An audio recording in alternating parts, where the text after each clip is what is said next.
There we have a 2022 two-year-old Olympic K360 by SCMI. This machine has pre-milling. It has the touchscreen controller with the 3-position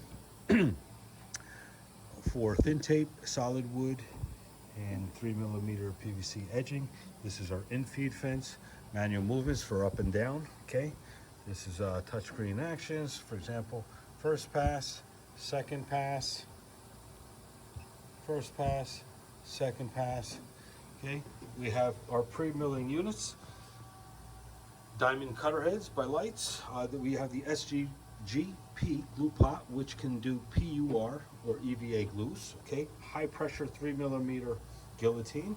This is the pressure section, which is actually motor driven pressure roller, okay? We have front and rear cutting with the 2-position tooling inside of there for the radius tool. So this actually bevels for the secondary cut, and it actually references off that radius edge, which is makes a phenomenal cut.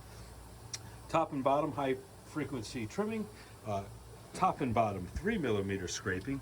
You have flat scraping for top and bottom, and then you have buffing.